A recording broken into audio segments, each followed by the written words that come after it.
인간은 고통 속에서 끊임없이 질문을 던집니다. 왜 나만 이렇게 힘든가? 왜 다른 사람들은 편안해 보이는데 나만 고통스러운가?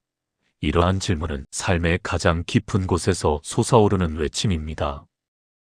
이 질문 속에는 불공평함에 대한 분노, 운명에 대한 원망, 그리고 자신의 삶을 이해하고자 하는 간절함이 담겨 있습니다.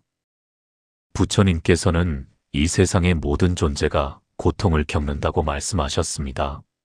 고통의 원인을 탐구할 때 불교는 업이라는 개념을 제시합니다. 업은 행위와 그 행위가 만들어내는 결과의 연쇄를 의미합니다.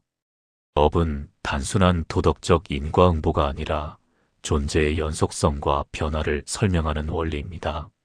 모든 의도적 행위는 업을 형성하며 이 업은 현재와 미래의 조건을 만들어냅니다. 전생의 업이라는 개념은 현재의 고통을 설명하는 하나의 틀을 제공합니다. 과거의 무수한 생에서 쌓인 행위의 결과가 현재의 상황을 만들어냈다는 이해입니다. 그러나 이것은 단순한 결정론이 아닙니다.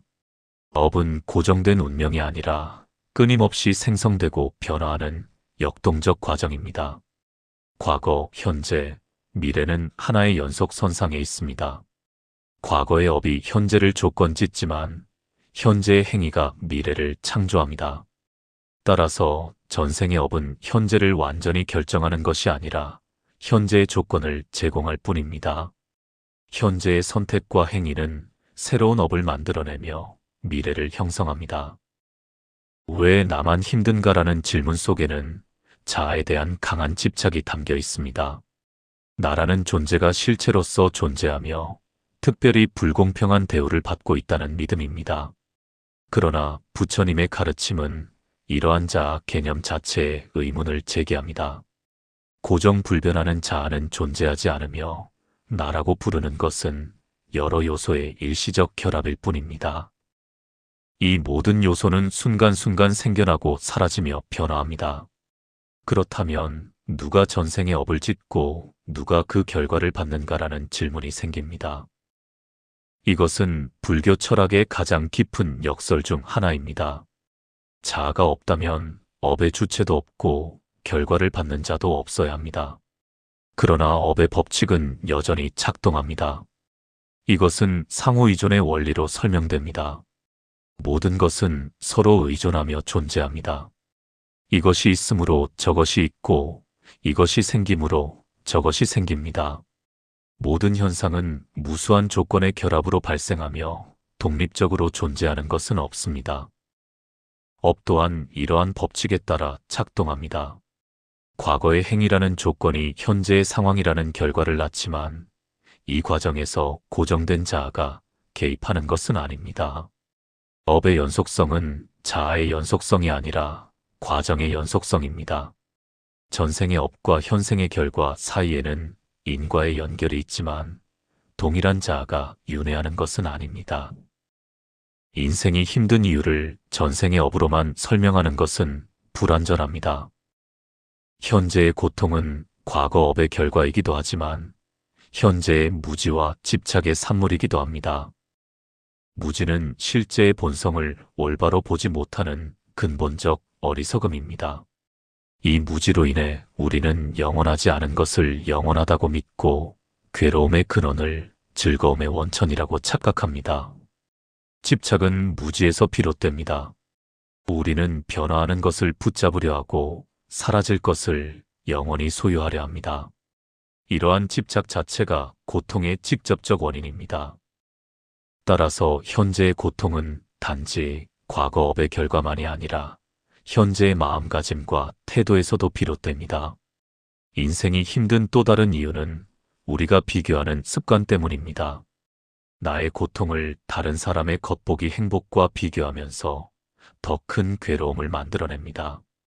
그러나 모든 존재는 각자의 조건에 따라 서로 다른 형태의 고통을 겪고 있습니다. 부처님께서는 4가지 성스러운 진리를 말씀하셨습니다. 첫째, 고통의 실제를 인정하는 것입니다. 삶에는 태어남의 고통, 늙음의 고통, 병들음의 고통, 죽음의 고통이 있습니다. 사랑하는 것과 이별하는 고통, 미워하는 것과 만나는 고통, 원하는 것을 얻지 못하는 고통이 있습니다. 이러한 고통은 전생의 업으로만 설명되지 않으며 존재 자체의 조건입니다. 둘째, 고통의 원인을 밝히는 것입니다. 갈망과 집착이 고통의 근원입니다. 감각적 쾌락에 대한 갈망, 존재에 대한 갈망, 비존재에 대한 갈망이 고통을 만들어냅니다. 이 갈망은 과거의 업에 의해 조건 지어지기도 하지만 본질적으로는 현재 순간의 마음작용입니다. 따라서 고통의 원인은 과거에만 있는 것이 아니라 현재에도 존재합니다. 셋째, 고통의 소멸 가능성을 보여주는 것입니다. 갈망이 완전히 사라지면 고통도 사라집니다. 이것은 단순히 욕망을 억압하는 것이 아니라 욕망의 근원인 무지를 제거하는 것입니다. 실제의 본성을 있는 그대로 보면 집착할 이유가 없어지며 집착이 없으면 고통도 없습니다. 넷째, 고통을 멸하는 길을 제시하는 것입니다. 바른 견해, 바른 사유, 바른 말, 바른 행위, 바른 생계, 바른 노력, 바른 마음 챙김, 바른 집중의 길입니다. 이 길은 전생의 업을 정화하고 새로운 선한 업을 짓는 실천적 방법입니다. 동시에 현재의 마음을 변화시켜 고통의 발생을 막는 길이기도 합니다. 전생의 업이 현재의 고통을 설명하는 유일한 답은 아닙니다. 업은 복잡한 인과의 그물망 속에서 작동하며 무수한 다른 조건들과 상호작용합니다. 유전적 요인, 사회적 환경, 물리적 조건, 심리적 상태, 모든 것이 현재의 경험을 만드는 데 기여합니다. 업은 이 중 하나의 중요한 요소일 뿐 전부는 아닙니다. 업에 대한 이해가 깊어질수록 책임감도 커집니다. 과거의 업이 현재를 조건 짓는다는 사실은 현재의 행위가 미래를 창조한다는 의미이기도 합니다. 우리는 매 순간 선택을 통해 새로운 업을 만들고 있습니다. 생각하는 것, 말하는 것, 행동하는 것 모두가 업이 되어 미래의 씨앗을 심습니다. 업의 법칙은 기계적 인과관계가 아닙니다. 같은 행위라도 동기와 의도에 따라 다른 업을 만듭니다. 따라서 업을 이해하는 것은 외적 행위만이 아니라 내적 동기와 마음의 상태를 이해하는 것입니다. 일반인은 전생을 알 수 없으며 알 필요도 없습니다. 중요한 것은 현재의 이 순간 어떻게 살고 있는가, 어떤 마음을 내고 있는가입니다. 과거는 바꿀 수 없지만 현재는 선택할 수 있습니다.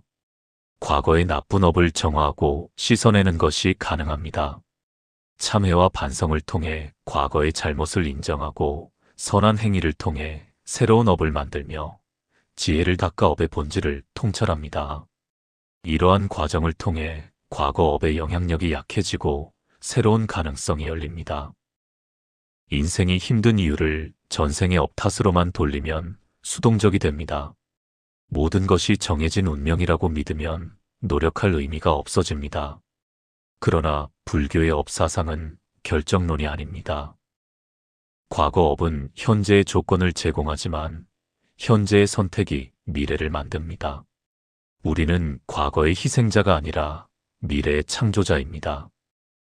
중도의 가르침은 업에 대해서도 적용됩니다.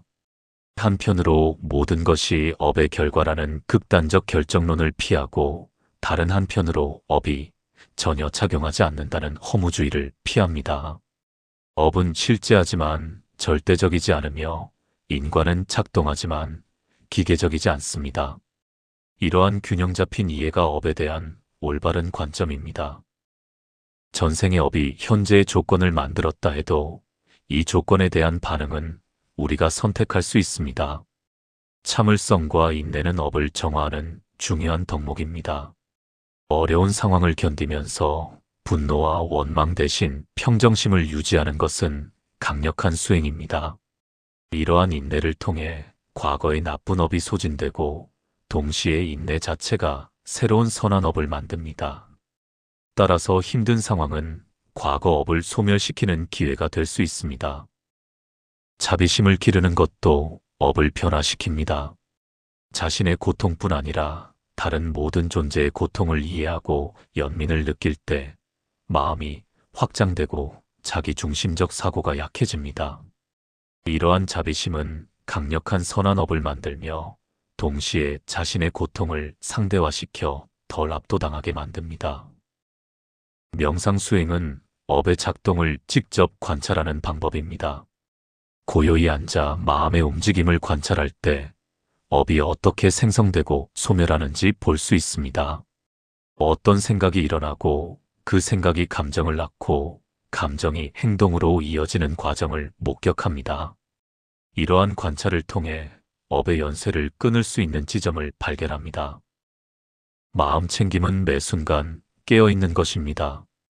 현재 일어나는 것을 판단 없이 있는 그대로 보는 것입니다.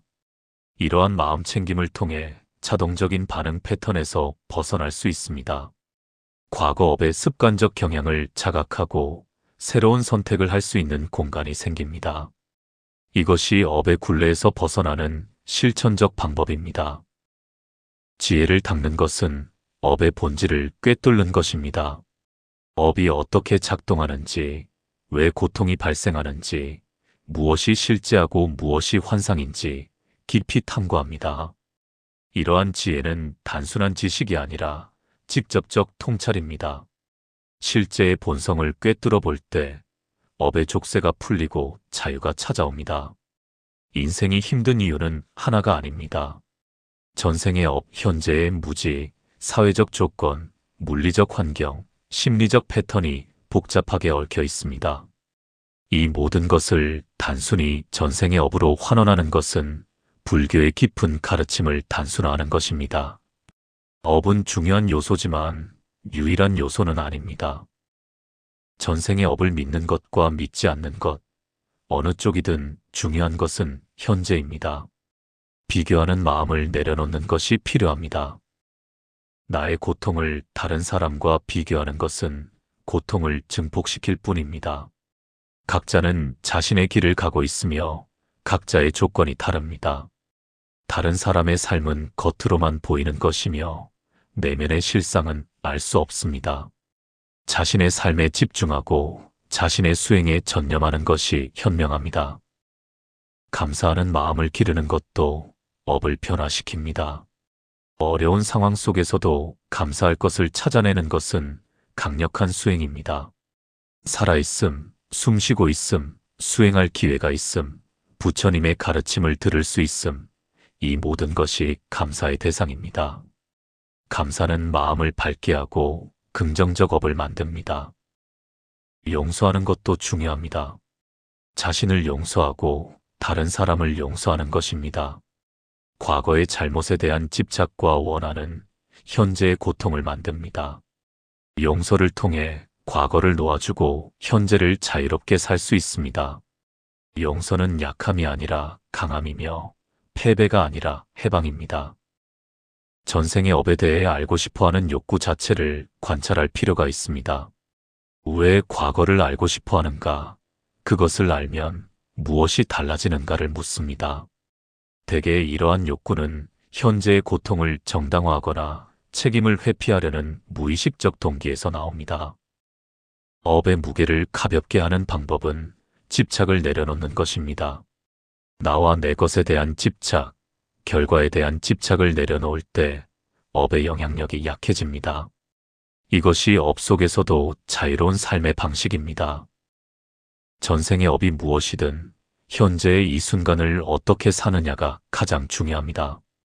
매 순간이 새로운 출발이며 새로운 가능성입니다. 하루아침에 모든 과거 업이 소멸되고 깨달음을 얻는 것은 드뭅니다. 대부분은 조금씩 나아가며 때로는 후퇴하기도 합니다. 인생이 힘든 이유를 완전히 이해하는 것은 불가능할 수 있습니다. 무수한 생의 업, 복잡한 인과의 그물망, 알 수 없는 조건들이 얽혀 있기 때문입니다. 그러나 완전히 이해하지 못해도 괜찮습니다. 이해하려는 노력 자체가 의미 있으며 이해의 과정에서 지혜가 자랍니다. 희망을 버리지 않는 것이 중요합니다. 아무리 힘든 상황이라도 변화는 가능합니다. 업은 고정된 것이 아니라 변화하는 것입니다. 자기 연민에 빠지지 않는 것도 중요합니다. 나만 힘들다는 생각, 세상이 나에게만 불공평하다는 생각은 피해자 의식을 강화합니다. 물론 자신의 고통을 인정하고 자비심을 가지는 것은 필요하지만 거기에 빠져 헤어나지 못하면 성장이 없습니다. 고통을 인정하되 그것을 자신의 정체성으로 삼지 않는 것입니다. 의미 있는 삶을 사는 것이 업을 초월하는 길입니다. 고통 속에서도 가치 있는 일을 하고 다른 이에게 도움이 되며 진리를 향해 나아가는 것입니다. 이러한 의미 있는 삶은 그 자체로 고통을 변화시키고 새로운 선한 업을 만듭니다. 삶의 의미를 찾을 때 고통은 더 이상 무의미한 저주가 아니라 성장의 기회가 됩니다. 전생의 업을 너무 무겁게 받아들이지 않는 것도 필요합니다. 업은 실제하지만 절대적이지 않으며 과거는 바꿀 수 없지만 미래는 열려 있습니다. 과거 업에 짓눌려 현재를 살지 못하면 새로운 나쁜 업만 만들 뿐입니다. 과거를 인정하되 그것에 사로잡히지 않고 현재에 집중하며 미래를 창조하는 것입니다. 전생의 업은 하나의 설명틀이지 전부가 아닙니다. 그것을 믿든 안 믿든 중요한 것은 지금 이 순간 어떻게 살고 있느냐입니다. 선한 마음을 내고 지혜로운 선택을 하며 자비를 실천하는 것이 최상의 업을 만드는 길입니다. 이것이 과거의 업을 정화하고 미래를 밝게 하는 확실한 방법입니다. 고통 속에서도 평화를 찾을 수 있습니다.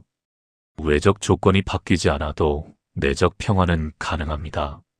마음이 평화로우면 천국이고 마음이 어지러우면 지옥입니다. 전생의 업이 무엇이든 현재의 마음을 평화롭게 하는 것이 가장 중요한 과제입니다. 업의 법칙을 이해하면서도 그것에 얽매이지 않는 자유가 필요합니다. 업은 작동하지만 우리를 완전히 지배하지는 않습니다. 과거가 현재를 조건짓지만 결정하지는 않습니다. 이러한 이해 속에서 우리는 책임감을 가지면서도 무거운 죄책감에서 벗어날 수 있습니다. 과거를 받아들이면서도 미래를 향해 자유롭게 나아갈 수 있습니다. 모든 경험을 배움의 기회로 삼는 것입니다. 힘든 상황, 고통스러운 순간, 좌절과 실패 모두가 우리를 성장시키는 스승입니다. 이러한 경험들을 통해 집착의 허망함을 배우고 무상함의 진리를 체득하며 연민의 마음을 키웁니다. 고통을 저주하지 않고 배움으로 전환할 때 삶의 의미가 깊어집니다. 자신에게 관대한 것도 중요합니다. 완벽하지 못한 자신을 받아들이고 실수와 한계를 인정하는 것입니다.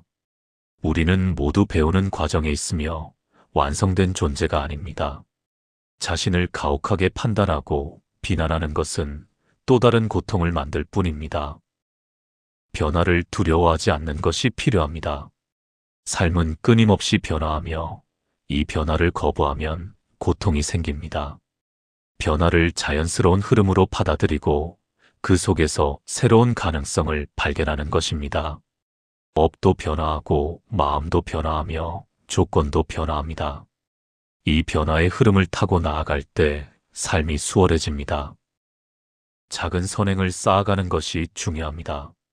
거창한 수행이나 큰 깨달음을 추구하기 전에 일상의 작은 선행을 실천하는 것입니다. 친절한 말 한마디, 작은 도움, 진심 어린 미소가 모두 선한 업을 만듭니다. 이러한 작은 실천들이 모여 큰 변화를 만들어냅니다. 거대한 나무도 작은 씨앗에서 자라듯 큰 깨달음도 작은 실천에서 시작됩니다. 고요함 속에서 답을 찾는 것입니다. 세상의 소음과 마음의 소란에서 벗어나 고요히 자신의 내면을 들여다볼 때 진정한 통찰이 일어납니다. 명상과 침묵 속에서 업의 본질을 깨닫고 고통의 근원을 발견하며 해방의 길을 찾습니다. 이 고요함은 도피가 아니라 깊은 만남입니다. 자신과의 진정한 만남, 실제와의 직접적 만남입니다. 인내하며 정진하는 것입니다. 이러한 끈기가 결국 업의 굴레를 벗어나게 하며 해탈로 이끕니다.